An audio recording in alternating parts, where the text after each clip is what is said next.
For over 400 years, the armies of Kairos the Overlord have swept across the known world. All who stood against them fell before their might. Even the Archons, women and men of immense power, were forced to kneel, chained to the Overlord's will. Now Kairos' final conquest has come to our corner of the world, and two of the Overlord's armies compete for the honor of taking our lands. The elite disfavored, and the teeming horde of the Scarlet Chorus. The voices of Nerat, spy master and Archon of secrets, guides the fierce and undisciplined masses of the Scarlet Chorus. With each battle, the Scarlet Chorus grows stronger, as the defeated are given a simple choice: serve or die. Graven Ash, Archon of War and the Overlord's most loyal general, leads the disfavored. Though small in number, Kairos' ironclad legion has never met true defeat in open battle. Watching over the two generals is Tyranny, the Adjudicator, Archon of Justice, eldest of Kairos' minions.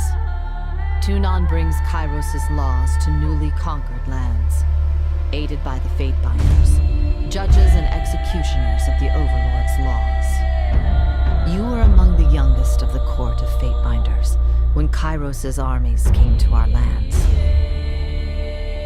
How could we have known that the fate of thousands would rest in your hands?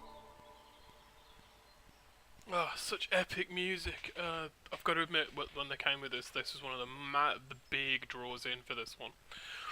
Right, from what I remember, gender makes absolutely no difference, so it doesn't matter whether we are man, woman, or beast. But as I'm a man, let's pick a man.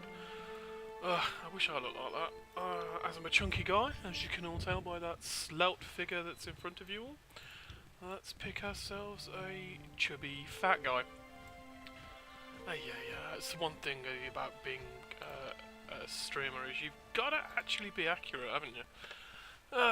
Right, let's have a look. What kind of face do I have? Considered quite a stern face, so let's totally go for that. So we'll have a stern face, kind of hair. What do you reckon? Got those pearly locks. Right, let's see who's got the worst hairdo. I think you have, my friend. Yeah, you and I distinctly have some similarities. Although at work I tend to look more like that. Yes, this is not my full-time job, sadly. As you can tell by that debonair skills of the voice work. Right, ooh. Do you know what? I would always I would always go for the porn star handlebars if I actually could. I mean, November comes around and I really would love to do this. But I'm pretty sure that's not going to happen. See, I'd love that as well. Let's be sensible about this. Yeah, we'll go for the old school goatee. Can't go wrong with a goatee. Right, and my hair colour for my character is gonna be rat colour. That's awesome. Right, what kind of voice shall we have? Shall we go for sneaky? That wasn't so hard. On the lookout. Or noble? On it. See that? Let's go for the aggressive. Flawless. Yeah, no, I'm definitely You more learn into something that. every day. I'll just hold on to this. Yeah, we'll do that. Why would anybody pick a got non? it. That's just weird. Right, ink. This is where it gets serious. Right, what kind of character do we want to be? Ooh. Okay, that's a bit tasty. Does anybody else have this problem when you're playing like RPGs and stuff? That you spend more time designing your character than actually playing the game. I have this problem in Skyrim. Whenever I do it, I spend ages making faces to never actually see them. It's that thing of play an RPG, spend 6 hours designing your character's face and then never see it. I'm not quite feeling the Maori look. That's pretty cool. Trio life?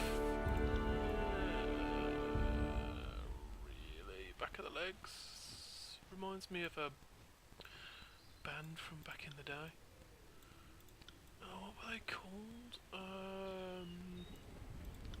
Nope, it's gone. Alright, let's go back to the beginning. I'm feeling... Wasn't that one? Was it this one? Yeah, this one looks awesome. Should we go for black and red? Reminds me of Manny from... Oh, what's the name of that film? Brotherhood of the Wolf. Awesome, awesome film. I see a downside with them designing it, and then you have to pick a portrait that matches. Oh, why do they make this so difficult? Yeah, I can't be that guy. I'm not black, can't pull that off. Oh, except he looks really cool. Right, we're gonna have to go for an approximation. Well, to be fair, I'm gonna be all about the swords, so let's go for this guy. Right, history. So, what do we do? How did I join Kyros's army? Right, pit fighter. Not wishing to pay to feed and house two. The madame that purchased your mother sold you to the proving grounds, the Northern Empire's bloodiest, most notorious fighting arena. Given only enough training to ensure the show isn't over too soon, your natural prowess and survival instinct led you to one victory after another. There were no elegant swordplay, no formalised duels, just brutal melee, and the stench of blood, excrement, and bronze with each day's gruesome necessities. It is said that any fighter that slays a dozen others in the grand melee is given her freedom, but in 300 years only 3 fighters have walked away from the proving grounds. When the closing horns sounded and 13 corpses lay about your feet, you became the 4th to be granted freedom to thunderous applause. But this autonomy was short-lived. Within days, word of your accomplishment made its way to the Archon of Justice. Not feeling pit fighter. Right, Hunter. When the leader of your village spoke out of turn, one time too many, agents of the Overlord put the whole town to the torch to contain the spread of insubordination. Wow. The bordering Viper tribe came across the smoking ruins of your village, and when the beast's matriarch found you frozen but unafraid, the mighty leader took you in and raised you with the protection of her tribe.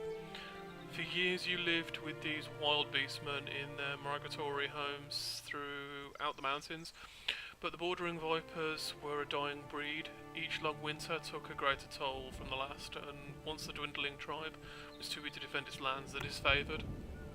Hang on a sec. The disfavoured... disfavoured discipline. Oh, okay, that was it. I remember it keeps giving you nice little tooltips on everything, so you can actually see. That's one of the features I actually really liked about this one. So, because there's so much lore to try and remember, it's really cool that they've put these in. So you can try and remember who it is you're talking to. Because I gotta admit, I'm one of those people that just does not remember these things. So, sorry. Disfavoured soldiers came to disperse the ravenous scavengers. Your tribe had become, finding a human amongst the wild tribe.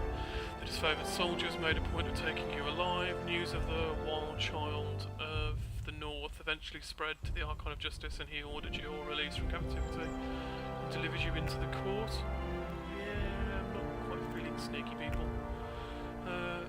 Guild Apprentice. Deeply proud of your intelligence. Your parents always knew you were too smart for a life spent with your hands in the soil. Looking to secure a better future, your parents struck a bargain with the Seven Tree Guild, a small magical order, willing to teach you letters, numbers and magic, if you proved capable. For several years you learned much from the mages, mastering reading and writing faster than the rest, and eventually learning the basics of mystic theory and speechcraft. Speechcraft's something else entirely. Your magical studies came to an abrupt halt when the voices of Narat, which is the crazy leader of the Scarlet Chorus, really interesting guy, known as the official capacity of the Archon of Secrets, the voices of Narat is equal parts genius and madman. Rumours around that he can steal the minds of others, though few, if any, are alive to confirm confirm as much. The subjects of his interrogation are never heard from again, and the Archon is able to recall the memories of his victims with startling accuracy. Yeah, that's a scary-ass possibility. The Archon of Secrets deem the guild's peacetime distraction that must be disbanded for upcoming war. Its mages assigned to proper armies. While your peers went to other guilds, your mind was seen too valuable to be wasted on the armies. Instead, your life was claimed by Tunon. Tunon the Adjudicator is the Archon of Justice, ruler of the conquered realms and arbiter of disputes. Oldest of the Archons, sent to conquer the Tears, Tunon speaks with Kairos as the authority. His true appearance remains hidden behind an iron mask, the face of judgment. Tunon is an impartial, sober creature, wholly obsessed with justice and order. Though assumed to be a powerful combination, Tunon rarely strays from his throne room, interesting his court of fate benders to fate binders, not fate benders, that's something else again. Fate binders to act as his eyes and ears, as well as judges, juries, and executioners. Right, do we want to be a mage? Not really. Well, do you know but that's the other thing about this? You don't have set classes, so you're literally picking just different conversation choices at this point. So if you were a pit fighter, you will probably get on better with the Scarlet Chorus because they're a frenzied bunch of nutters. So you're probably going to get on with them a little bit better. Right. So the Noble Scryon. Is it Scryon? Anybody? Chat? No. I think it's Scryon. It's not going to be Scion, is it? Oh no, it might be Scion actually. Anyway, we'll come back to that. Born to noble parents, you were groomed for leadership. Your youth spent on letters, history, rhetoric, and other matters of culture and statecraft. Though you had wealth and creature comforts, you were expected to grow up quickly and bear the honour of shepherding others through prosperity and war. When your parents came under accusation of sedition, you were sent to the court of Tunon, Archon of Justice, to defend your family's actions. Your parents were found guilty. Their sentence, the dissolution of the traitorous estate. Sorry, it's been a very long day for me, so you have to bear with this. I do apologise. Eloquently pleading your own ignorance of your family's actions, you negotiated your most important deal yet, immunity from the crimes of your family for the single cost of swearing fealty to the Archon himself. Despite the unwilling induction, your education and savvy made you valuable addition to the Archon's cadre of enforcers. And so long as you remain in good standing, your family just might be allowed to live. Alright, let's go for soldier. Right, the soldier. He even looks like a soldier. That's one stern looking man. Unable to settle the years. Accounts with grain. Your parents offered you as the tithe to the Overlord. Instead, seeing your first battles, excuse me, as a child, you're known all your life how to fight. You've known all your life how to fight, how to stay calm at the sight of blood and disembowelment, and how to rely on your fellow warriors. Deemed smarter than the average killer, you were groomed for command and given an education in letters and numbers. With rumours of war, it seemed recruitment into the disfavoured legion would be the obvious match for your skills. But the Archon of Justice is known to say that good iron is not used for swords and good minds are not used for soldiers. Claimed by Tunon, you were instead drafted into the Court of Fate Binders, where your martial skills were put to use in the enforcement of Kairos' laws. Probably going to end up with this one just because I'm always going to join the Disfavoured Legion. Like I say, I've played this before and I just like the purple. It's crazy. Right, sorry, the Lawbreaker. Accused of a crime you most certainly did commit, you stood before Tunon the Adjudicator, Archon of Justice, and argued your case with eloquence and conviction. Impressed by your logic, reason, and confidence, he found you guilty anyway. Nice. It is rumoured that Tunon selected many of his agents from his prisoners who better to catch the wicked than those first in such ways. In his mercy, Tunon offered you the choice of two sentences: decades languishing in prison, or a lifetime serving him at the Court of Fate Binders. The choice was an easy one, and instead of seeing the inside of a cell, you were trained in letters and numbers, magic and war. The laws you once broke are now the ones are now yours to interpret and enforce. What? See, this is just like not payroll, parole to the extreme. Right, War Mage, so slightly different to a guild apprentice, I think. Right, few have the combination of wits and courage to be accomplished casters and warriors, and those cursed with such combination of talents are invariably pulled, from the mundane lives and assigned to the armies of the Archons. Your earliest memories are a painful slog of training, study, lecture, and exhaustion, all the elements of being groomed for battle. You knew better than to ask what became of your family, nor to question the missives, allegedly penned by your hand that were part of the earliest lessons in reading. When you reached adulthood, Tunon, the adjudicator, came to the barracks and laid claim to your life, seeing you as too valuable for the crucible of battle. The Archon of Justice deemed your life better spent dedicated to the art of punitive legal remedies. Though you had much to learn in matters of civil discourse, none could deny your bright future as Tunon's next great enforcer. Right, so yeah, very different to that. Right, the diplomat. Okay, let's do this. Though they would never tell you why, Kairos bestowed great wealth upon your family for some unmentioned service, and your parents used this wealth to have you raised far from home. Your childhood was a nomadic tour of Terratus? Don't know that one. With hired tutors and fleeting friendships. Where others had stability and routine, you had a worldly and varied education. A careless word in a far-flung city landed you in legal trouble, and you were taken before Tunon, the adjudicator, and made to stand trial. Not only did you plead your innocence, but you turned the accusations around on the accuser for wasting the court's time, and the Archon of Justice concurred, amused by your wit, wisdom, and adaptability. Tunon claimed you as his newest enforcer. Well, talk about making the choice difficult. As I say, from what I recall and from what I've seen, this just makes your history a bit more interesting and gives you different dialogue options. I think we're probably going to go with the soldier, just because it makes the most sense for the character I'm creating here. Right, so, primary expertise. You were trained in the following: combat, sword and shield. So this is, as I was saying, that there are a whole host of different things. See, skills, and this is another one of the interesting things about this game. See, skills are useful for a combination of different things. It's not a case of you can just build a tank, you can build a DPS, you can build a mage. It doesn't quite work like that. You are constantly adapting and building your character to your playstyle, which is one of the things I really like about this. So we've got sword and board.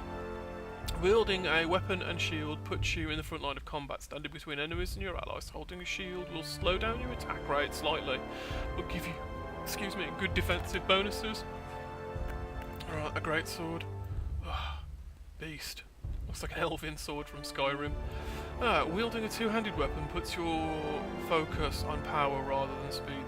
This is a slow attack style, but the damage you deal will often overcome the armour of enemies. I suppose I should actually double check what's this. Shield slam. It's an interrupt. Slam your shield against the target, dazing them for a moderate duration. So this is, yeah, your shield breaker. Right, Sunder. Deliver a powerful over-the-head attack that reduces your target's armour. Sundered. Okay. So, yeah. So determines the effectiveness of attacks using weapons wielded in single-hand swords, axes, daggers, maces. Parry. It's actually quite straightforward. I mean, if you want me to read this, if you want me to read them all rather, drop a comment in the chat and I will. Otherwise I'm just going to stick to skimming, because the amount of text in this game is insane. That's one of the reasons why I liked the highlight option, because like I say, you're not going to remember all of the lore you actually see. It's incredible. It's just mind-boggling. Short bow. Loving the assassins. It look like I escaped from the Black Hand. The short bow is a weapon of choice for those who choose to attack from a distance, avoiding direct engagements with enemies. Probably not going to be me.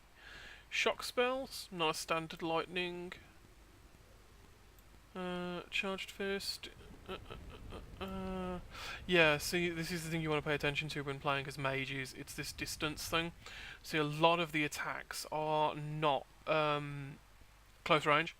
You can have some good distance on them. But it's this. This is the interesting thing. See, lore is all about your ability to read things. The lore skill determines a character's ability to decipher information and put together clues from fragments of information. This skill is crucial for mage users who wish to learn new runes to power their spells. Lore is also used in dialogue to determine what you know about the history of the world, or to impress others with your intelligence. Slight problem. Vigor is about healing, as you'd expect. But again, it's this lore. Right, Javelin is a one-armed Javelin is a good compromise between melee and ranged. Thrown weapons deal more damage than bows, but cannot attack from far away. They also have the benefit of being able to switch between ranged and melee attacks depending on the enemy's stance. So that's probably very Spartan of me. Delay your aim to focus on hitting the note. And hobble your target enemy's feet with a ranged attack, hobbling them. Yeah, so stick them to the ground. Dual wielding. Will 2 weapons, pretty as expected. Or go full on. Well, this would be your fate bender. You know, bending the fates. Probably not the best reference, and I'm sorry, Nickelodeon. But it's also self-explanatory. Frost, again, nice and atrophy. Atrophy was an interesting one, because obviously it's all about weakening. So you get some interesting abilities a bit later with that one. But I think we're probably going to go for sword and board. But the interesting thing about this one is you've got a primary, as it suggests, but you've also got a secondary. So we can select one of these abilities. I'm thinking we'll probably go for an interrupt. The reason why I'm choosing an interrupt is if somebody comes at you, you can just deck them. And that moment of daze is enough for one of you guys to get in a powerful attack. Or heal you, as is usually the case with me, because like I said, I'm not very good at this. Right, so, secondary. So this is where you can come back to the mage stuff if you really want to. So if we look at it, you get the same, but you get combined stuff. So you get in lore again, and you get your charged fist. So, but you can go for spears. Interesting. Javelin and dual wield. So because we went for sword and board, you can now get the option for spear and board. Two-handed war mace. Just smash a bitch. I think I'm probably going to go for a secondary of vigor. Just because debuffs and buffs in this are actually really quite important. Like I say, it's quite a difficult one. Loving the pretty animations. They can come in really handy, especially if you're using as a good combination for interruption, coupling it with this. So you've got your interruption for 15 seconds, and you've got, yeah, you can just really throw them down. I don't really know what point I was trying to make there, but I know you can use one in succession of the other. So let's do, yeah, let's go for vigor. I'm feeling it. Right, I actually really like the colour scheme we've got going on at the minute. Kind of matches the tattoos, to be fair. Or do we want to go for something a bit more Spartan?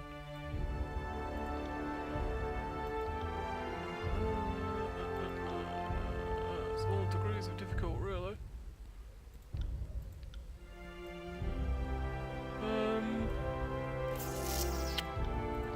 Shall we go for bronze? Where's bronze? What's bronze, do we reckon? For a yellow, we'll go for Spartan. Oops. Yeah, can't change the black though. That's weird. I thought you could.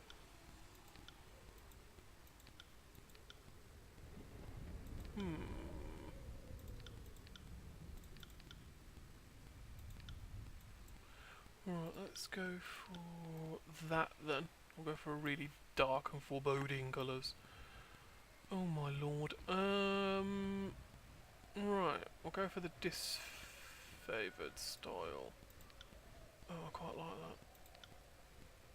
However, we are a soldier in a past life. So should we go for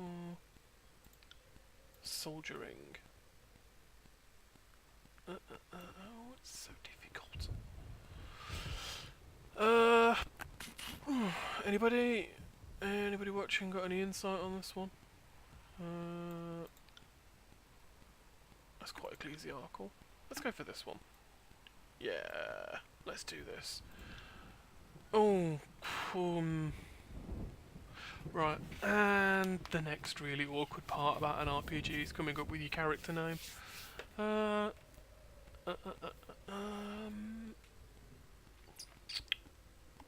What should we call him?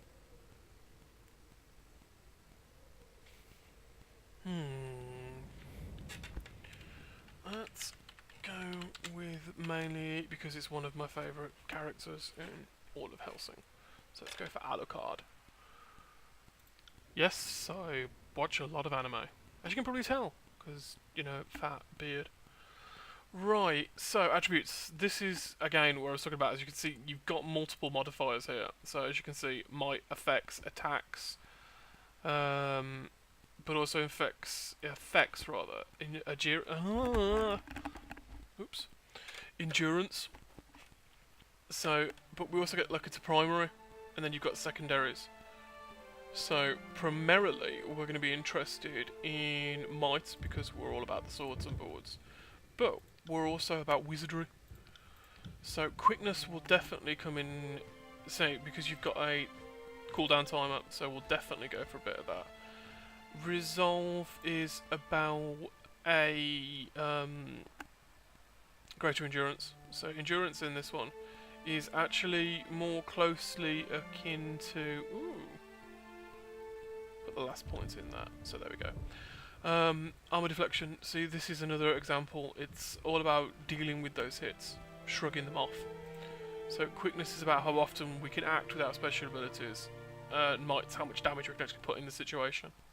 So we just put the smack on them, which is always what you want, you know, throw some smack down.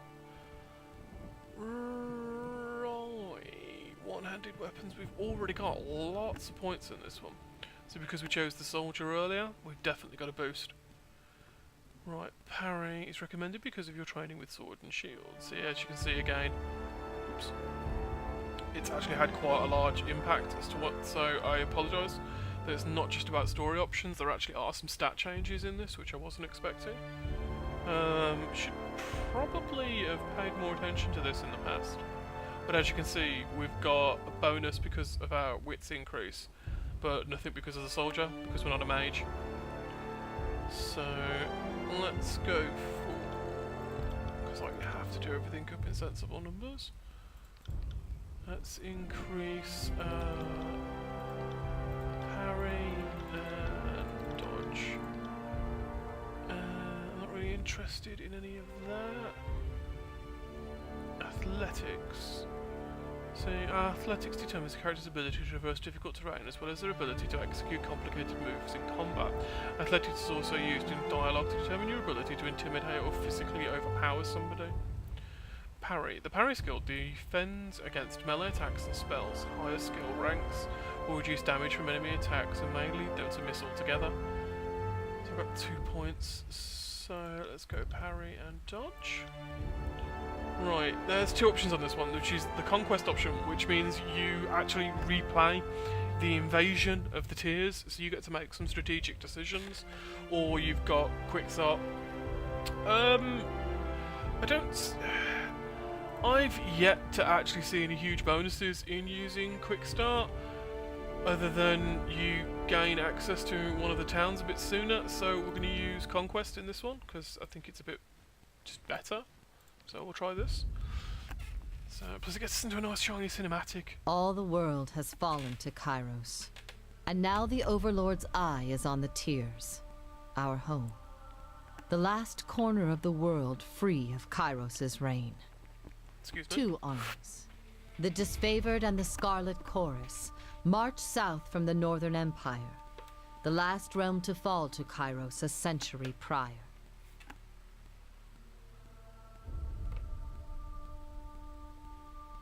Oops. Supposed to be pressing continue. In the early days of 428, Kairos' armies arrive at the Gates of Judgment, the mountainous border that we Tearsmen so long believed unassailable. Unable to agree on a unified plan of defense, the various leaders of the Tears sit and wait for each other to deal with the conquerors. Until it's too late. Sounds like general bureaucracy to me. After working in an office for years. Right. During the conquest, you will decide your character's actions during Kairos' invasion of the Tears, shaping the world through which you will adventure over the course of the game. Each choice you make affects your character and how major factions of the Tears respond to you. Decisions matter. Choose wisely. Should have gone for automatic. Because this is probably where it all goes wrong for me. Right. Let's have a look what we got. The Bastard City. The Bastard City stood at the northern border between Kairos' empire and the Tears.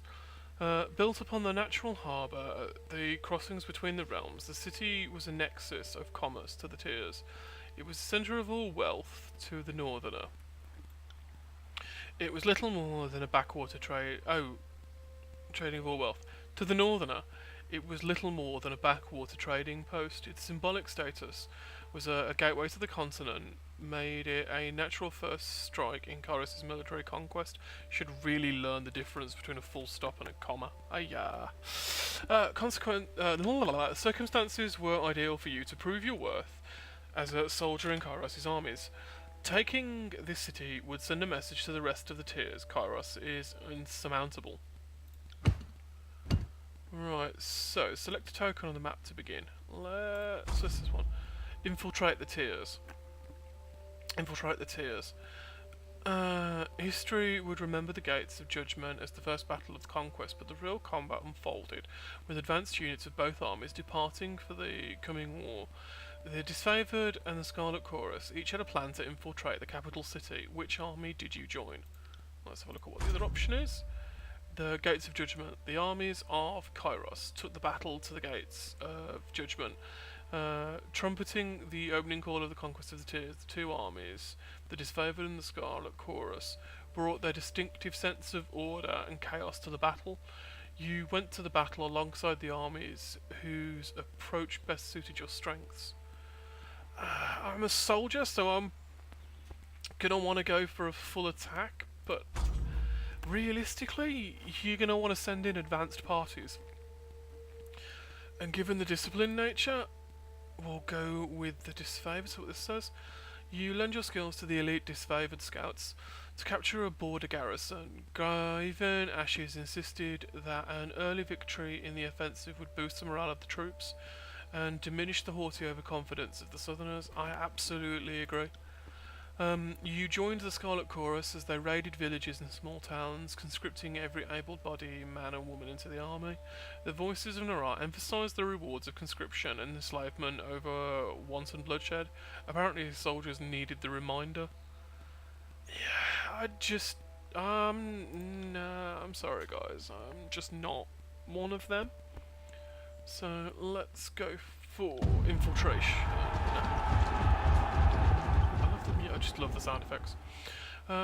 The Oathbound Scouts identified a modest border defence and collaborated on an organised attack that would leave the enemy uncoordinated and cut off from aid.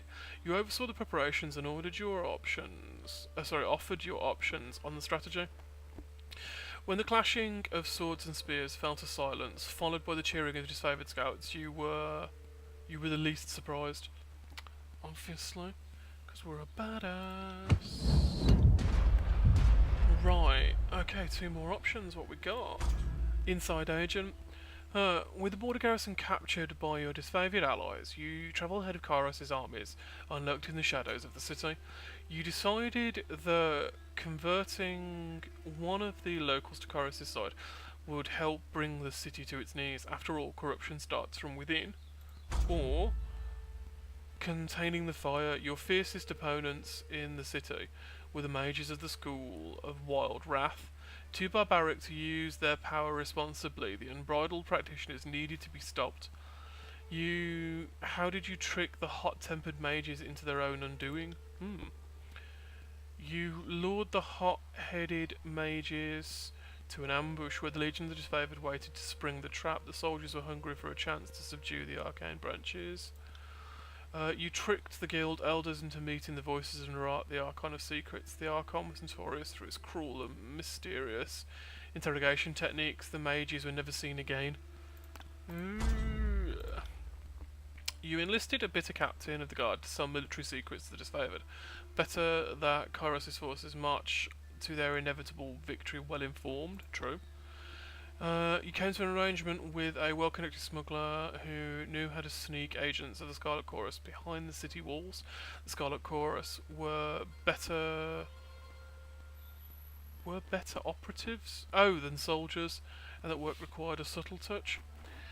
I'm probably going to go for an insider because this is like the Han Solo option, and I'm not quite ready for that because I am blatantly the Empire.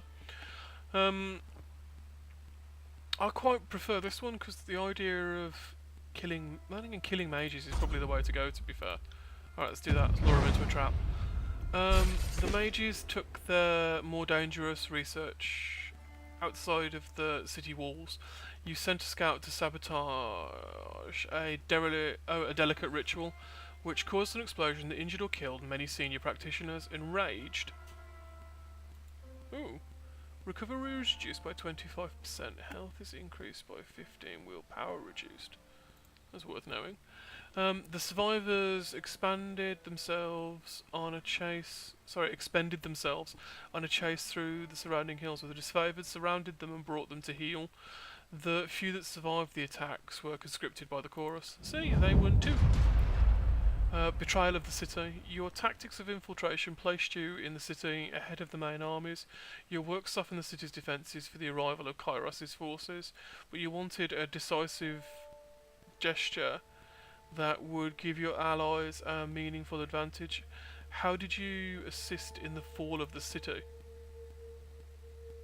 Oh, we have 3 options. I'm guessing... okay. So... Oh, there's all kinds of stuff now. You challenged the commander of the city defences to an honourable fight to the death. The Disfavored wish to spare soldiers' lives for the battles ahead and civilian lives for occupation. Ooh. All degrees of hardcore. Alright, what's this? The Warrior's Respite. 1 per encounter. Stand your ground in the face of defence during this time.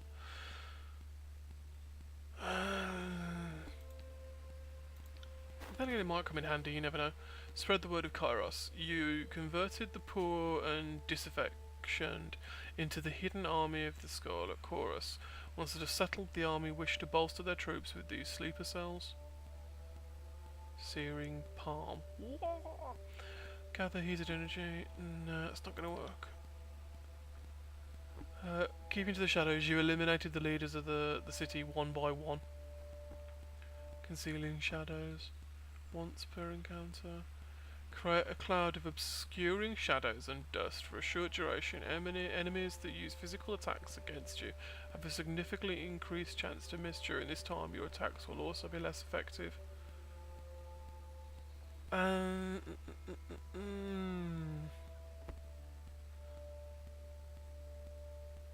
I think if I'm getting wailed on and I need some reinforcements, that's definitely going to be better.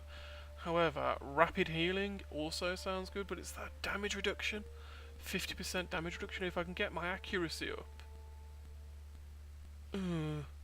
12 seconds versus 12 seconds. At least my accuracy will kick in, actually won't do as much damage. Let's go for the favoured option. City Marshal was an old but experienced fighter, and his value to the guard was an accepted truth.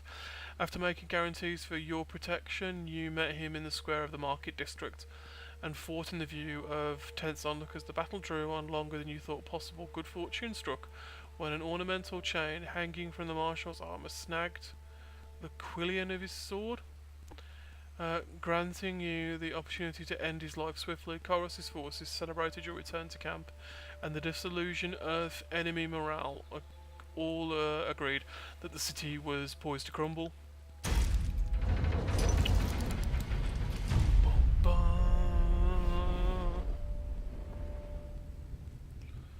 Right, where to next? The city settled into a new state of normalcy, with every tower displaying Chorus's banners. Your name was whispered alongside rumours of a decorated career to come.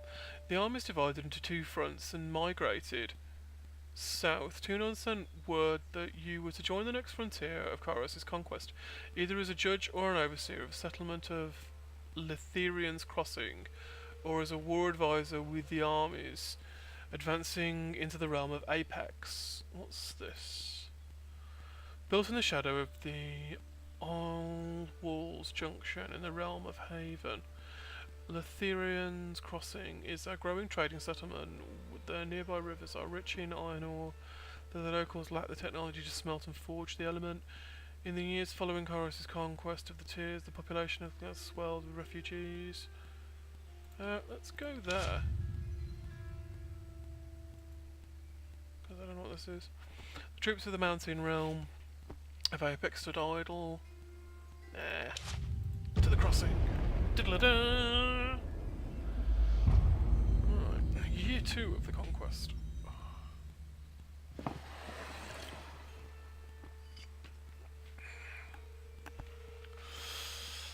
Years ago, Letherian the Bold founded a small merchant town at the intersection of ancient old walls.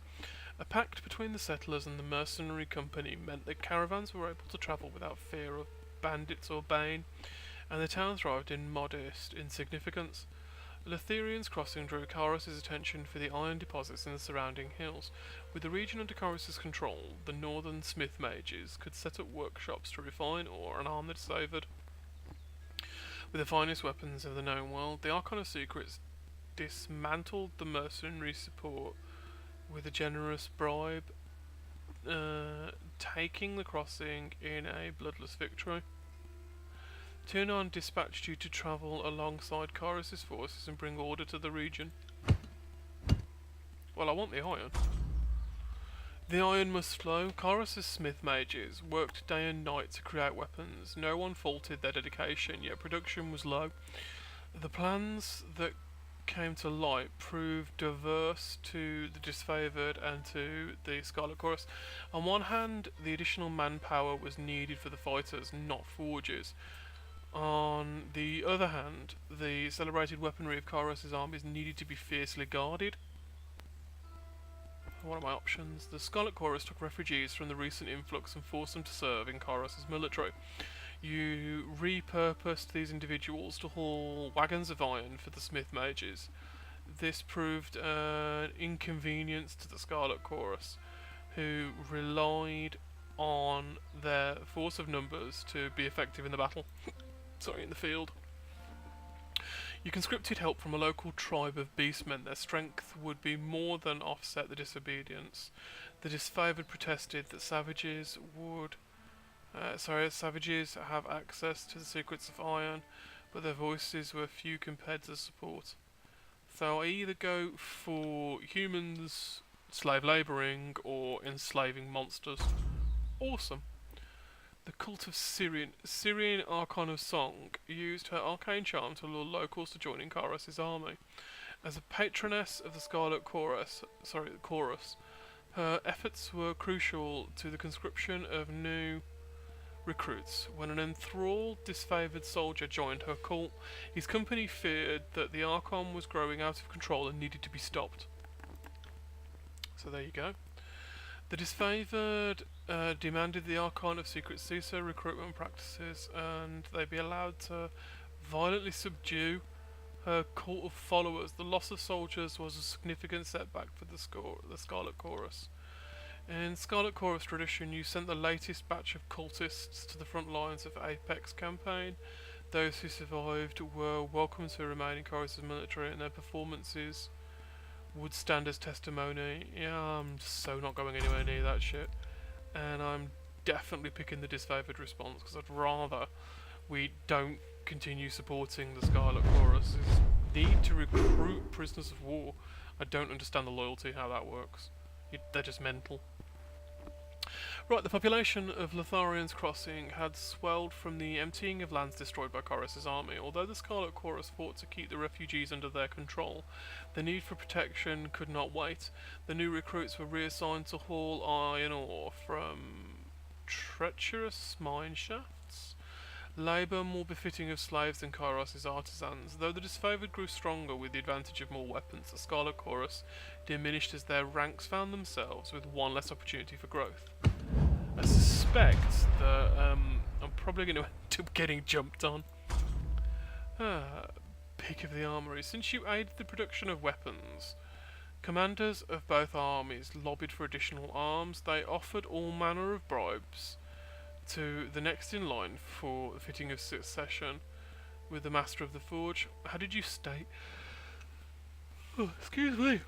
How did you state the lust for iron? This is the problem with reading so much. Your mouth hurts and your brain can't keep up. You let the disfavoured have the iron, keeping the best tools in the hands of the elite. The Scarlet Chorus saw the slight of an obvious display of preferential treatment. Yeah, I agree. You gave iron arms to the Scarlet Chorus commanders, knowing they pay very well for any killing tools. Weaponry of such acclaim was typically reserved for the highest disfavoured officers, but you were open to change in tradition and to circumstance. Yeah, I don't like favouritism, full stop. You allowed no changes to the orderly dispensation of iron and pursued those who... those who tried to bribe you twice. Probably the way to go. A Guardian's due. Kairos' armies used Lotharians as a reprieve from the war. The city grew more crowded as a mercenary army hired by the Archon of Secrets occupied the barracks, where they drained resources and escalated tensions. The disfavoured wanted nothing to do with the Cell Swords, but the Scarlet Chorus sought to invite them into the fold.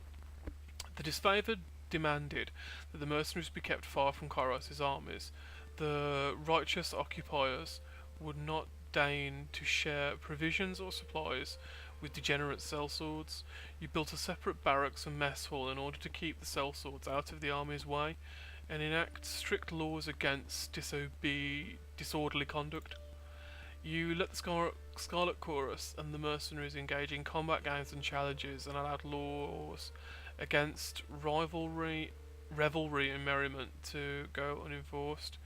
Those who won the contests took a greater share of the provisions, and I would definitely go for this one, because I'm not a fan of, like, bribery. Using language that left nothing open to interpretation, you let both of the commanders know that bribery would not be tolerated in Kairos' military. You didn't stop either of them from seeking you out again, making promises of wealth and advancements if you showed special favour. Deciding that enough was enough, you ordered both of the commanders flogged in view of their armies, letting pain and humiliation teach them. I'm a real badass. My character is, like, hardcore. Who controlled the crossing? Tragedy struck when a mercenary hired by the Voices of Narat injured a forge-bound artisan, leaving him unable to practice his craft. Tunan ordered the mercenaries to leave the city in the hands of Kairos' more responsible servants. Only a token garrison would be left behind while the armies returned to the front. As the disfavoured and Scarlet Chorus showed increasing tension and hostility towards each other, Tunon decreed it best that only one force control the crossing. Yeah, it's going to be the Scarlet. It's going to be these guys, because the Scarlet Chorus are just creating drama constantly. And I really can't be bothered to deal with them, so we're going to go for these guys. The disfavoured placed a modest garrison in the settlement of Lotharian's Crossing. Though the force was larger than might be needed to police the small settlement, protecting the forge-bound ironsmiths became the true agenda of the defence force, as these magical craftsmen kept the disfavoured invasion force suited in iron. Relieved at the departure of the Scarlet Chorus, the citizens of Lotharian's Crossing felt they got the least of two burdens. You received word from Garva and Ash, thanking you for your decision. The forge-bound and their weaponry would not be entrusted to the Voices of Narat. The Forge-bound are mage smiths sworn to Kairos' service. Though their operations in the tiers were overseen by Tunon, and his court of fate binders. Each forge bound uses magic as a tool to augment his personal craft, most commonly smelting and metalworking. But carpenters, tailors, and tanners were found in their ranks, and each mage strives to create that which is impossible with mundane hands. Most notably, the forge bounds are the sole masters of iron working in the known world, using spells of fire resistance to wade into forge fires. The forge bound can work iron at temperatures no other forge can, and with hands on touch that no mundane smith could hope to achieve. Because of this vital skill, the forge bound are considered a strategic war asset, their lives regimented and controlled so the forges may churn out iron arms and armour without debate, delay or distraction. So they put on like a resist 100 and just wade out into the lakes of iron. Dude, that's like actually hardcore. So, oh really, that's just bizarrely hardcore. Ooh. Well, I've got lots of choices now, alright. With the mercenaries expelled from Lotharian's Crossing under new leadership, Kairos' forces congratulated themselves on bringing order to the settlement and guaranteeing a productive flow of resources. Over the course of this diversion, the army front advanced further into the tiers.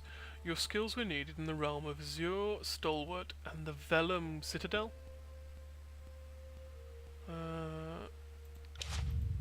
Okay, so let's have a look at this then. So, with its easily defended position and rich military tradition, the realms of Stalwart were the most formidable realm in the tiers. Probably not going to attack them.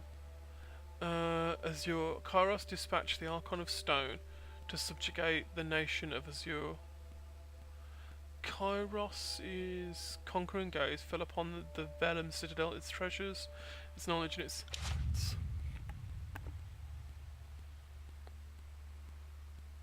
I think we'll probably go for the Citadel.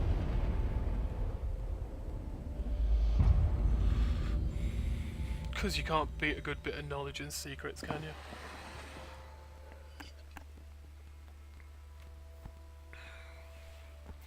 Right.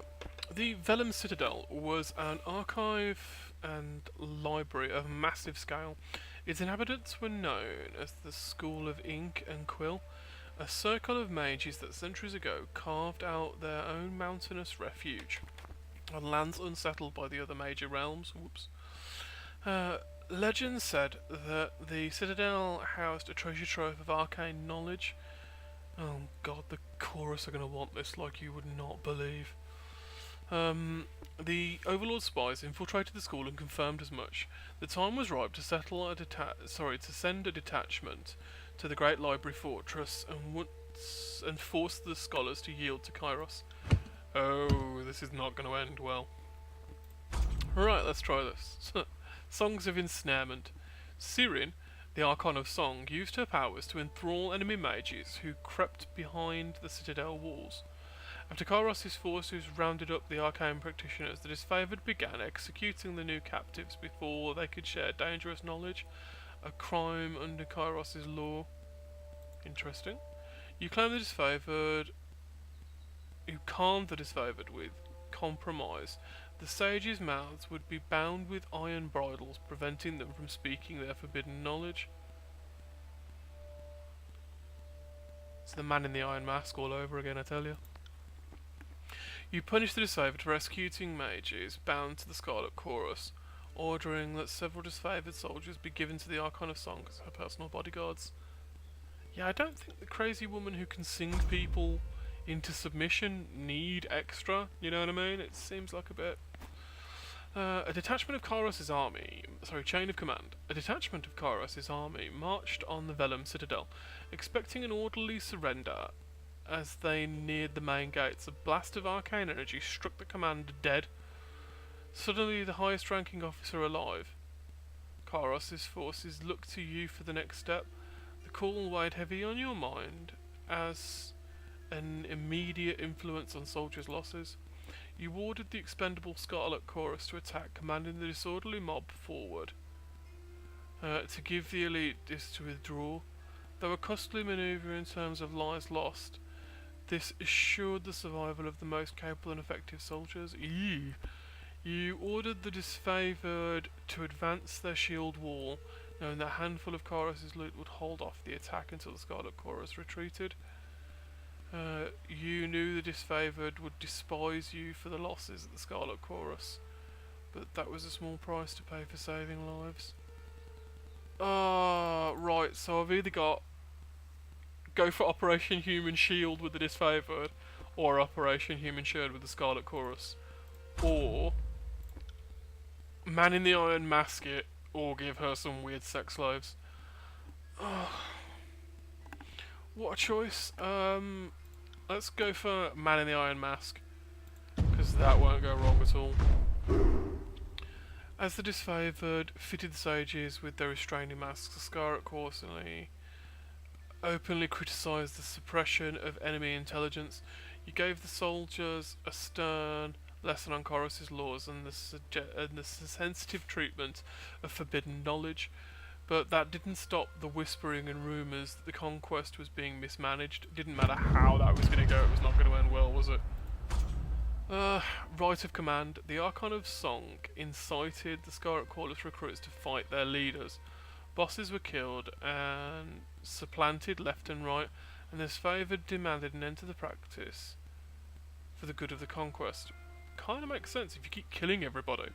You agree with the disfavoured argument. The right of command had its place, but not when Kyros's armies were outnumbered and reinforcements were weeks behind, if not longer. You ruled that each Archon had the right to govern their armies according to their nature, and the right of command bred chaos, so it also ensured the strong... Right, Spy Master's agents. A group of enemy mages surrendered to the disfavoured, claiming to be spies loyal to the voices of Narat. Oh, this is going to end well. No one in the army could verify the claim, but the disfavoured readied to interrogate the mages, but the Scarlet Chorus protested, demanding that the prisoners be given to their custody. They couldn't risk the voices of Narat's secrets falling into the wrong hands. Though it meant angering the Scarlet Chorus, the mages were disfavoured property. They remained in custody while you reviewed their claims. You ignored the disfavoured threats, sharply reminding them they had marched at Chorus's orders, and not their own whims. The mages were released back into the custody of the Scarlet Chorus. I'm actually inclined to give them back to the Scarlet Chorus, because I'm actually not a huge fan of... yeah, let's try it. The Scarlet Chorus accepted the mages into their company with gratitude. After secreting them within tents and out of earshot, you presume that a discussion or interrogation followed. When asked about it the following day, the Scarlet Chorus admitted that they sent the mages to the voices of Narat with an escort, dispatching them under the cover of night without due authorization. You reprimanded the soldiers for keeping you out of the loop, but there was naught else to be done in the matter. Probably better that I didn't get involved. The Edict of Fire. Food and morale dwindled as the siege party realised the enemy would win the war of attrition. Tonon sent word for Kyros's patience. Tonon sent word that Kyros's patience had run thin. The Overlord would cast an Edict of Fire on the enemy. The parchment arrived in a slender case of engraved iron, written on it the words of the spell powerful enough to destroy the Vellum Citadel. You had the choice of when to read the edict. Reading it at sunrise would offer your enemies no warning of the devastation to come. You could also wait until sunset, giving them ample time to flee or make amends. Opted to give the enemy no quarter, you proclaimed the Edict of Fire at the first moments of dawn, granting the enemy no warning of the destruction to come. Though the chorus insisted your actions doomed their spies, the disfavoured applauded your decision. Claiming they still had spies within the citadel, the chorus urged you to warn the mages of the Overlords. Granting their request, you met with the enemy under a blue flag of peace and warned them of their doom, giving the chorus spies and the enemy a chance to run. No, we don't do that, we just attack. You read the edict as the sun rose before the citadel, casting a long shadow in its wake. You were the last person to see that hall of knowledge the moment before devastation. The earth shook, and red-orange light glowed in the foundation of the sprawling citadel. Bubbling up from under the library, a torrent of lava heaved with explosive force, gushing from the windows and between those bricks, melting hostile trenches into the surrounding land. The mages awoke to smoke and fire, for most of it already too late. Only a handful of bewildered mages escaped the smouldering collapse of the massive library fortress. Kairos' will be done. Wow, we just summoned a volcano. Hardcore. The armies of Kairos left the devastation of the Vellum Citadel in silence. From that day forward, the Tears came to know the once noble city as the Burning Library.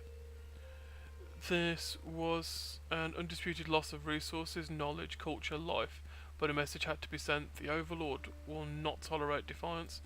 You didn't have long to rest before Tunon called you into the service once more. You were one of the last to depart from the mountains, and as you journeyed off, you spotted a few campfires on the mountains. They were mere specks, dwarfed by the inferno, the last group of survivors, or perhaps looters from Kairos' armies, bored and daring enough to pick through the ashes.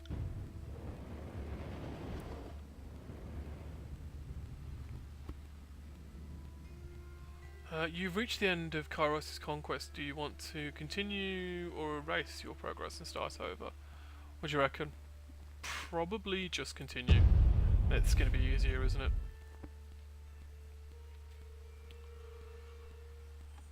Ooh. Lore. The skill can be used to impress characters in conversations with knowledge or insight. There's almost a dun dun dun.